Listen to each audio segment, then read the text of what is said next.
రాష్ట్రంలో graduate 2 teachers MLC ఎన్నికల నామినేషన్ల గడువు ఇవాళతో ముగియనుంది.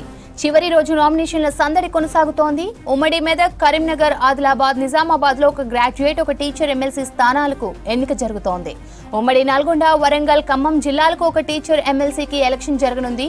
11న నామినేషన్ల పరిశీలన, 13న ఉపసంహరణ, 27న పోలింగ్ జరగనుంది. మార్చి 3న ఫలితాలు రానున్నాయి. ఇక సిట్టింగ్ స్థానం బదిలీ చేసుకోవాలని కాంగ్రెస్ గట్టిగా ప్లాన్ చేస్తోంది. జీవన్ రెడ్డి గ్రాడ్యుయేట్ స్థానాల్లో ఈసారి విద్యా సంస్థల అధినేతకు అవకాశం ఇచ్చింది పార్టీ అధిష్టానం.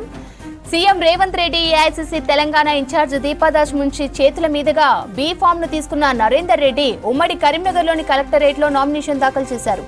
ఇక అన్ని పార్టీల కంటే ముందే అభ్యర్థులను ప్రకటించి ప్రచారం ప్రారంభించింది బీజేపీ.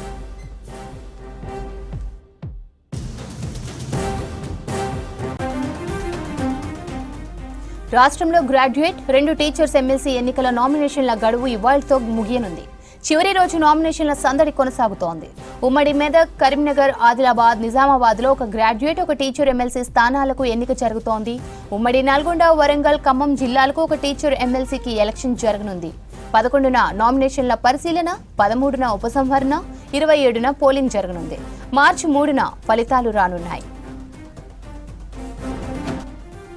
సిట్టింగ్ స్థానం బదిలీ చేసుకోవాలని కాంగ్రెస్ గట్టిగానే ప్లాన్ చేస్తోంది. జీవన్ రెడ్డి గ్రాడ్యుయేట్ స్థానాల్లో ఈసారి విద్యా సంస్థల అధినేతకు అవకాశం ఇచ్చింది పార్టీ అధిష్టానం. CM Revanth Reddy, AICC Telangana incharge Deepadas Munshi చేతుల మీదుగా బీ ఫామ్ తీసుకున్న నరేందర్ రెడ్డి ఉమ్మడి కరీంనగర్లోని కలెక్టరేట్ లో నామినేషన్ దాఖలు చేశారు. ఇక అన్ని పార్టీల కంటే ముందే అభ్యర్థులను ప్రకటించి ప్రచారం ప్రారంభించింది బీజేపీ.